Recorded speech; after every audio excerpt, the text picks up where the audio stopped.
Bueno, hola a todos, bienvenidos a un nuevo episodio de En Busca de la Salud. Hoy tenemos con nosotros a José Manuel Riquelme, él es psicólogo. Y bueno, lo primero, darte las gracias por aceptar la entrevista y bueno, cuéntanos un poco quién eres, a qué te dedicas, qué es lo que haces, tu trabajo y demás. Bueno, gracias a vosotros primero por invitarme. Y soy psicólogo deportivo y psicólogo general sanitario. Y bueno, estas dos ramas me gusta mucho unirlas porque creo que el deporte y la salud o la sanidad tienen que ir muy de la mano. Cuando nosotros hablamos de psicología del deporte, mucha gente se piensa que solamente se trabaja con alto rendimiento, pero hay mucho trabajo de más. De hecho, el máster, cuando tú lo realizas, se llama Máster en Psicología del Deporte y de la Actividad Física. Y está muy relacionado también con la promoción de la salud, la educación en valores y el trabajo también en cantera o en iniciación deportiva. Y aparte, la rama de Psicología General Sanitaria, pues te aporta ese conocimiento para conocer y describir también los diferentes problemas relacionados con la salud mental, que ahora mismo es tan necesario trabajar. Estupendo, o sea que digamos que tienes tu formación de psicólogo, ¿no? de base, ¿no? Y después te especializaste, ¿no? Te llamó el mundo de la psicología del deporte y demás. Y bueno, José, ¿qué es lo que haces realmente, ¿no? Porque nos has explicado un poco los palos que toca, ¿no? Pero ¿qué hace en el terreno, ¿no? de trabajo? ¿Qué hace un psicólogo del deporte? ¿Qué temas trata? ¿Cuáles son los más comunes? ¿Qué se dedica? Pues la psicología del deporte tiene principalmente tres áreas de trabajo. El área de alto rendimiento, que es la que más o menos es la más común, ¿no? La que se suele ver en las noticias, cuando un atleta o un deportista acude al psicólogo o al coach deportivo en este caso también.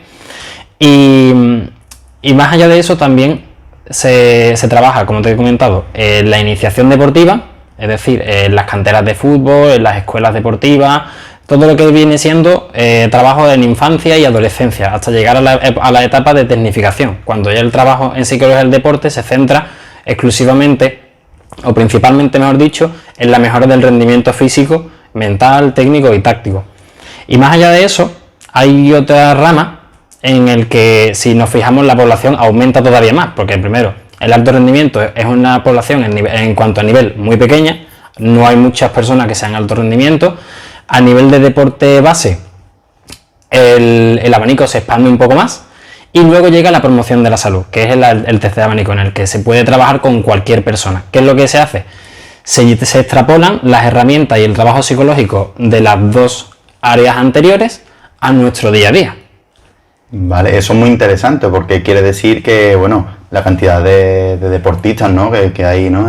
Y nos centramos muchas veces solo en lo que es el trabajo físico, ¿no? A nivel corporal y demás, pero la influencia que tiene en nuestro estado de ánimo, nuestro estado de salud mental, en eso que hacemos en el deporte, pues, es muy interesante eso que dicen, ¿no? Ya no solo la necesidad, ¿no? de tratamiento, ¿no? A nivel de salud mental, como has dicho antes, ¿no? Que tan necesario es hoy en día, ¿no? Entonces, ese, digamos, sería el principal beneficio, ¿no? De una persona que cuenta con ese servicio de apoyo psicológico enfocado al deporte, ¿no? La mejora de sus capacidades, de cómo enfocar, ¿no? El trabajo al deporte que sea, ¿no? Entonces, ¿no?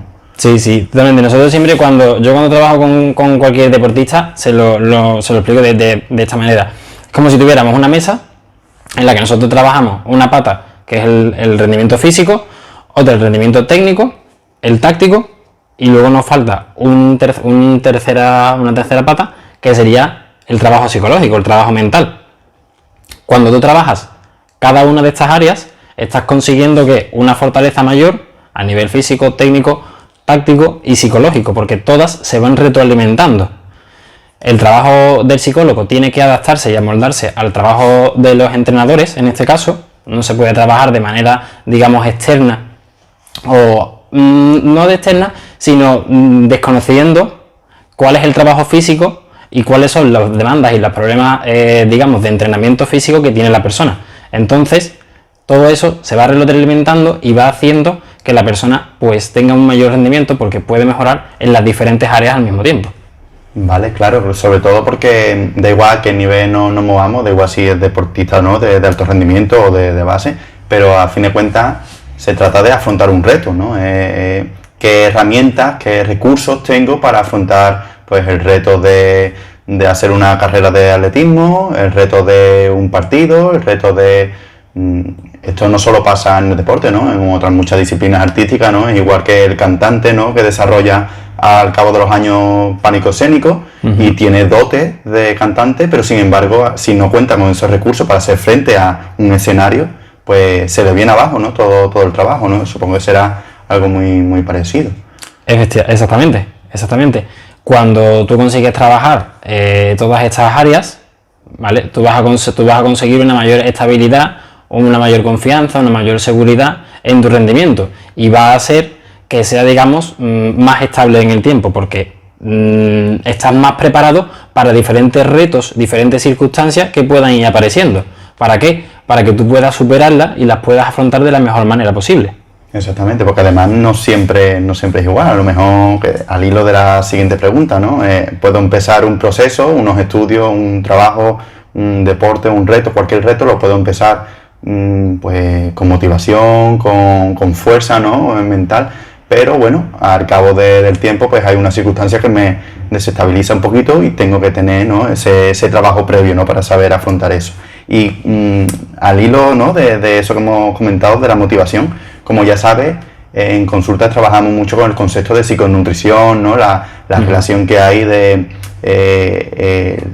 las emociones, la psicología que hay detrás de las enfermedades del sobrepeso, la obesidad y demás.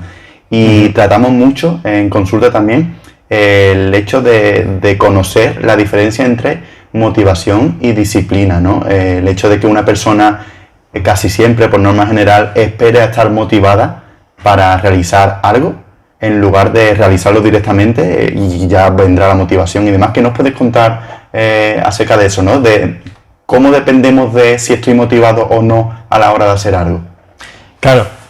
En consulta de nutrición es súper importante, pero súper importante, y por lo que tú me comentas, está muy bien trabajado el aspecto psicológico, no dejarlo de lado, porque como tú dices, psiconutrición es la relación que hay entre el comportamiento humano, las emociones, los pensamientos, las sensaciones, las conductas que realiza la persona respecto no a la comida, sino al hecho de alimentarse. ¿Cómo me alimento? ¿En qué momento? ¿En qué circunstancias? ¿Cuándo acudo a qué tipo de alimentos? ¿Bajo qué estado emocional? En este caso, por ejemplo, si acudo más por ansiedad, si cuando estoy triste evito comidas, ¿vale?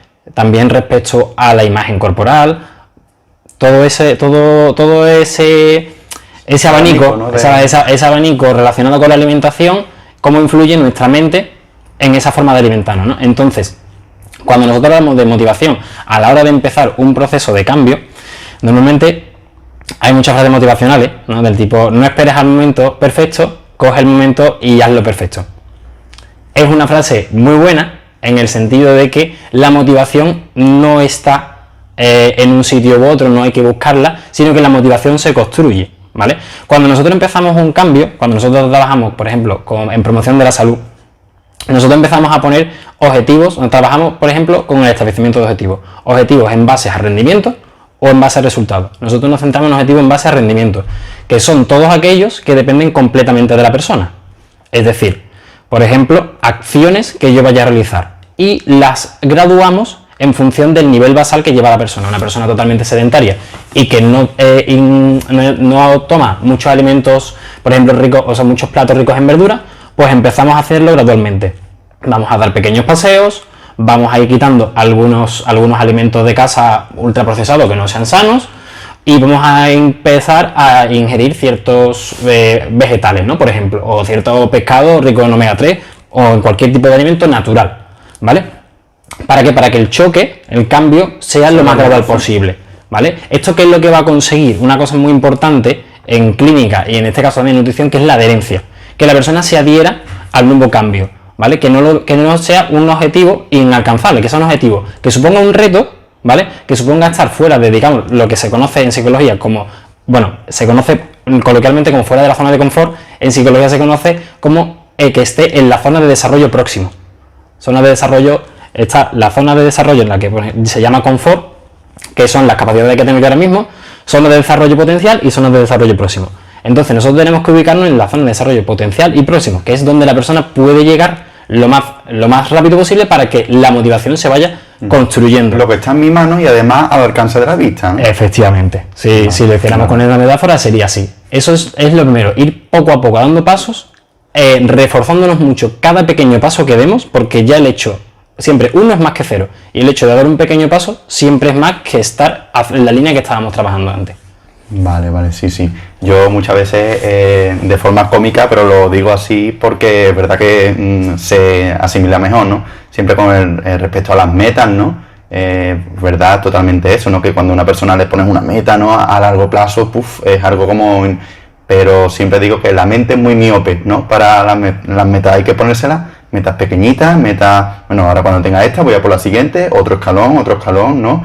Y totalmente... Es cierto eso, ¿no? Es cómo va uno generando la voluntad a medida que la confianza también, ¿no? Bueno, ya he hecho este escalón, pues ahora tengo voluntad para hacer el siguiente, aunque sea el doble de difícil, pero ya sé que he hecho uno, ¿no? Muy bien. ¿Vale? Y bueno, aparte de esa herramienta, ¿no? De proponernos metas a corto plazo, ¿qué más herramientas de automotivación, José, podemos encontrar a la hora de decir, pues tengo un reto por delante, estoy con motivación cero, necesito motivación para hacerlo? ¿Qué herramientas, qué recursos así a priori podemos empezar a trabajar? Vale, bueno, si nosotros hiciéramos, por ejemplo, trabajásemos desde la psicología más operante, más conductual, lo que hablaríamos sería de buscar reforzadores a corto plazo, ¿vale? Para que la conducta que estamos haciendo se vaya reforzando y ¿qué es lo que consigamos? Que se reproduzca en el futuro, se mantenga. Y es donde hablamos de adherencia. Entonces, buscamos reforzamientos a corto plazo. Es decir, ir poquito a poco, poniéndonos un pequeño objetivo, superándolo y buscar algo que nos refuerce. Cuando ese reforzamiento, ¿a qué te refieres? Por ejemplo, en el tema de la comida, ¿no? De una persona que está haciendo la dieta, ¿a qué puede ser un reforzamiento?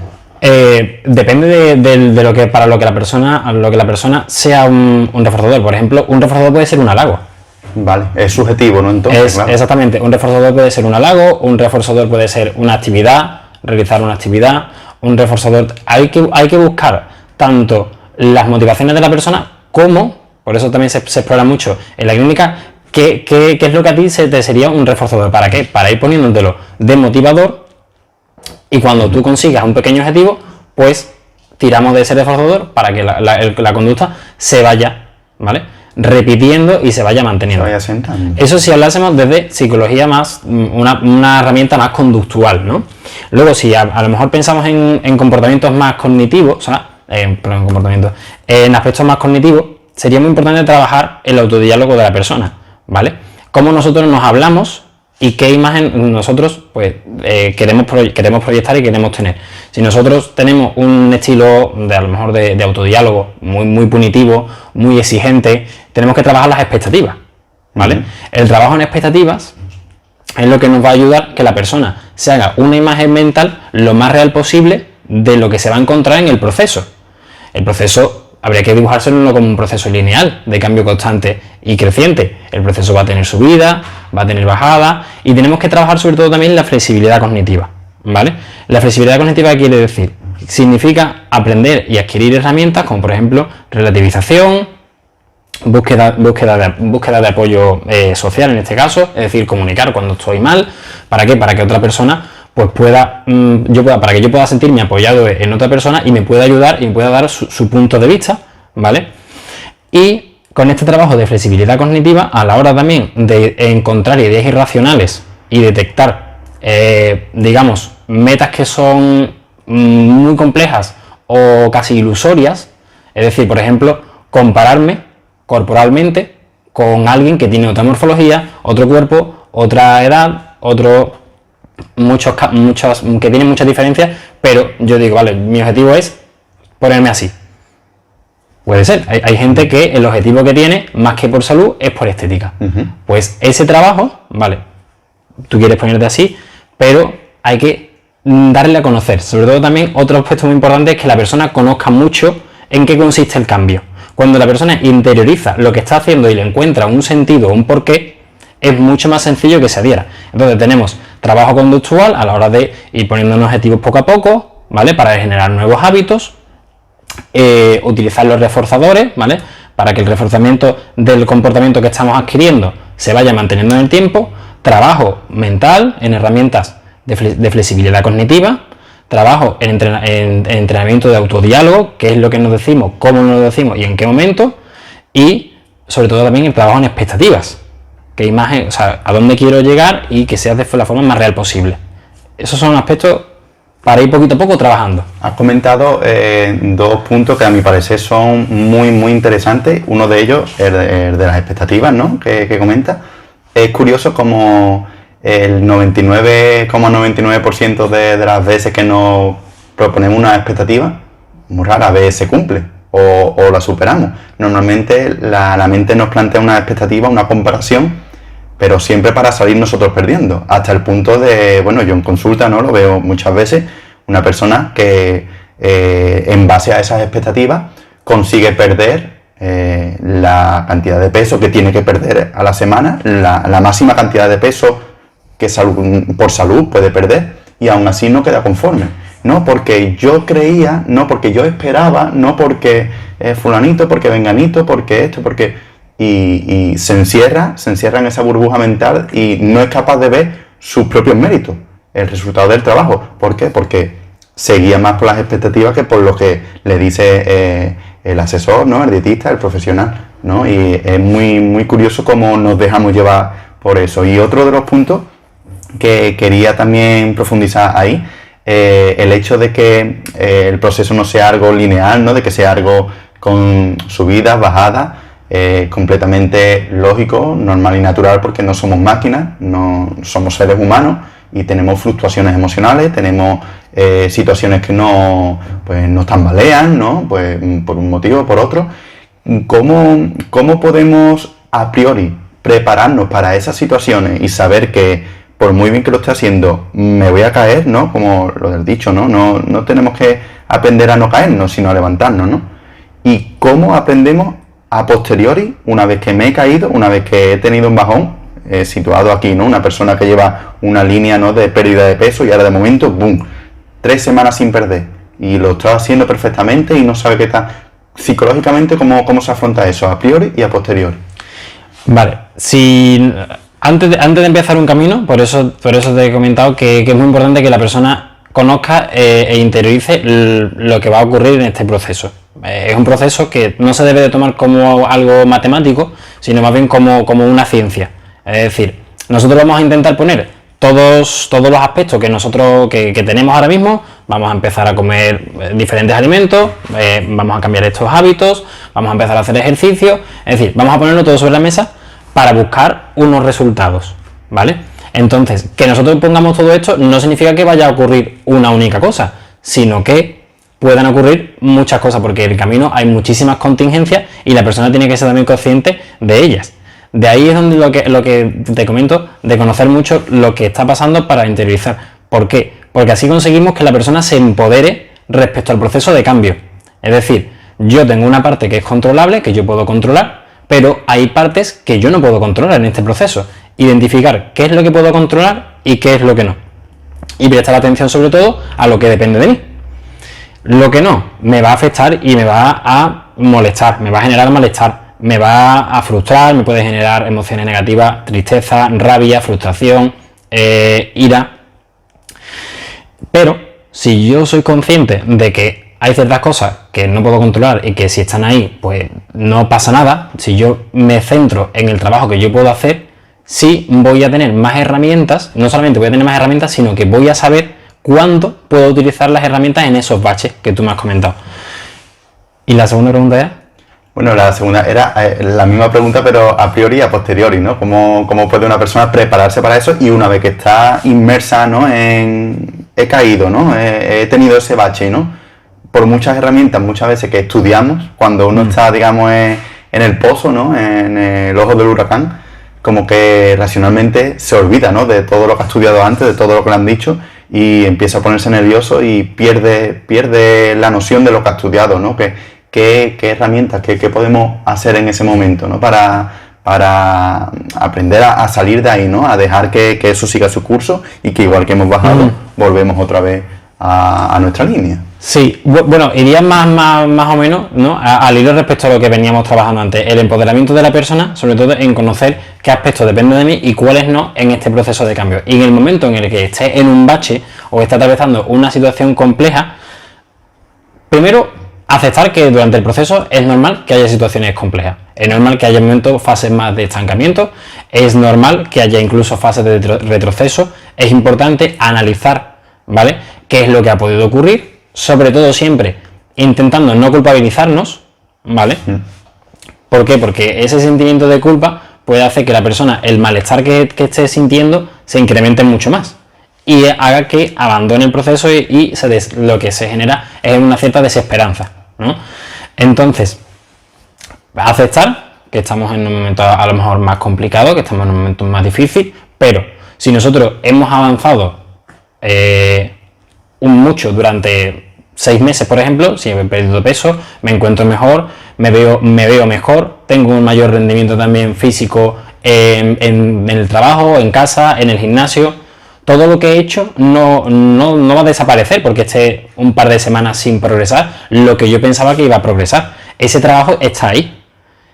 Y esa base que yo he ido generando durante estos meses de trabajo está ahí y me va también a ayudar a superar el bache en el que estoy ahora. Claro, lo que pasa es que te nublas en ese momento y no ves lo que has conseguido, nada más que ves que has caído en ese momento, no ves ya lo que llevas. Sí, claro. Sí. El tema de la culpa es un tema espinoso porque yo creo que, bueno, la palabra culpa debería ser eliminada, ¿no?, desde el diccionario, porque a fin de cuentas no sirve más que para sentirnos mal, para manipular a las personas, para hacer sentir mal a alguien. Yo creo que más que culpa deberíamos situarnos en la responsabilidad, ¿no? Pues bueno, he hecho esto, ¿no?, he hecho las cosas mal o no he hecho las cosas mal, pero me encuentro que ahora mi cuerpo responde de esta manera, pues tomo responsabilidad de la situación y pues rindo el doble o subsano el error que he cometido, pero desde la responsabilidad, no desde la culpa, porque sentirnos mal tampoco va a solucionar nada, no sirve absolutamente de nada. ¿Vale? Claro. Bueno, pues por ir concluyendo un poco, José, nos ven muchas personas, la mayoría con sobrepeso, con obesidad, algunas están empezando el proceso de cambio, otras llevan un tiempo, otras están acabando, otras ni siquiera lo han empezado. ¿Qué le dirías, tú como psicólogo, qué le dirías a una persona que padece esta patología, que poco a poco, día a día, vamos luchando porque se reconozca como enfermedad mental, como patología adictiva, con su propio síndrome de abstinencia, que no difiere del alcoholismo, no difiere de la drogadicción? ¿Qué le dirías a una persona para que cogiera conciencia del problema que supone tener esta patología y para que cogiera la rienda? Bueno, pues lo primero, como tú bien has dicho, al ser una patología tan compleja, el abordaje tiene que ser también complejo. Es decir, una persona que se encuentra en ese estado, solamente con ir a andar o con los consejos que se dan, ¿no?, en el día a día, apúntate al gimnasio o come más verdura o cosas así, muy simplistas y que dejan de lado realmente cuál es el problema, de dónde viene el problema y sobre todo qué herramientas y qué recursos tiene la persona ahora mismo para poder afrontar y superar ese problema, no ayudan realmente. Entonces, tenemos que tener en cuenta, cuando estamos en esa situación, que debemos contar con el apoyo de familiares, el apoyo de personas cercanas que nos ayuden en este proceso. Contar con la ayuda de profesionales, ¿vale?, en aspecto nutricional, en aspecto físico, a nivel de entrenamiento y en aspecto psicológico también, ¿vale? Igual que estábamos hablando antes, cuando el deportista de alto rendimiento trabaja física, técnica, táctica y psicológicamente, una persona que quiere afrontar este problema también tiene que tener diferentes apoyos. Todas las esferas cubiertas. Exactamente, diferentes apoyos, ¿para qué? Para que su proceso sea lo más gradual, lo más lineal posible, ¿vale? Y en los momentos de bache se sienta respaldado en todo momento, ¿vale? Porque es lo que tú comentas, el riesgo de abandono cuando se empieza un cambio que es tan radical respecto a lo que veníamos haciendo de antes, es muy alto. Entonces tenemos que ir siempre muy progresivos, de forma muy progresiva, muy paulatina, muy despacio, con muchísima paciencia, ¿vale? Hablábamos antes de los refuerzos a corto plazo, pero es que también hay aspectos que te desmoralizan mucho a corto plazo. El efecto del bache, por ejemplo, el no ver salida a corto plazo, también se queda que abandona, exactamente, también genera mucha dificultad a la persona. Entonces, mucha paciencia, trabajar muy bien las diferentes áreas, ¿vale? Contar con el apoyo de familiares y después pues ir adquiriendo fortaleza en diferentes aspectos. A nivel mental, trabajar todo lo relacionado con la forma en la que yo me he relacionado siempre con la alimentación, sobre todo para encontrar un problema más de base o un problema que yo he podido arrastrar durante más tiempo y ha hecho que este problema persevere mucho más. A nivel físico, ¿vale? Todo el tema de rendimiento físico, lo que me ayude a ir adaptando ejercicios, movimientos, de forma más sana y progresiva para mí. Respecto a la alimentación, el hecho de ir adaptando la alimentación y cambiando las cosas que yo antes comía y que no debo de comer, por las cosas que ahora sí. Es un trabajo, digamos, tan complejo, también como bonito, porque cuando la persona empieza y lleva esta guía, ¿vale? El cambio que va notando a largo plazo es increíble a nivel de salud física y a nivel de salud mental, a nivel de salud también emocional, a nivel de salud social. ¿Por qué? Porque va adquiriendo habilidades, ¿vale? Y va, digamos, encontrando estrategias de afrontamiento que antes a lo mejor, con las que antes a lo mejor utilizaba la comida. Y era herramientas que era un patrón de comportamiento que desconocía, pero que lo puede adquirir, por ejemplo. Exactamente, sí. Lo puede adquirir. Entonces, hay tantas vertientes por las que se puede trabajar y tanto que es lo que se puede ayudar a una persona que da el paso, que el mero hecho de dar el pequeño paso y ponerte en manos de profesionales, ya ahí has hecho muchísimo. Y sobre todo eso, confiar en el profesional y asistir a consulta, ¿no? Lo que tú decías antes de no vale un consejo simplista, ¿no? Todo el mundo sabe muchas veces, ¿no? Pues no comas lo que no tienes que comer, ¿no? Pero como decir al alcohólico, no bebas, ya está, ¿no? Así no se soluciona el problema, por desgracia. Entonces, esa constancia, ¿no? De ir, lo he hecho bien, voy, lo he hecho mal, voy, lo he hecho regular, voy, ¿no? Y confiar en el consejo del profesional que te guía, ¿no? Porque muy poquitas personas tienen la voluntad, lo que has dicho antes, ¿no? Del ambiente familiar, por ejemplo, cuando te apoya el entorno, pues de maravilla, pero por desgracia no siempre apoyan y es verdad que muchos factores influyen, ¿no? Al final no determinan, porque cuando uno tiene la voluntad, da igual que el entorno vaya en contra, que al final cumple su objetivo, pero por desgracia una persona que comienza este proceso no suele tener la voluntad al revés, ¿no? Lo más mínimo que tiene el entorno ya, ahí que va, ¿no? En busca del fallo, ¿no? En busca del error. Bueno, pues por ir concluyendo, darte las gracias, José, por tu tiempo, por explayar, ¿no? tus conocimientos, que son muchos. Yo creo que tenemos aquí para muchas más entrevistas, ¿no? Hemos tocado un poquito de forma general varios temas. Y nada, darte las gracias. Esperemos que verte de nuevo pronto. Y a los demás, pues nada, muchas gracias por vernos. Y nos vemos en un próximo episodio de En Busca de la Salud. Hasta luego.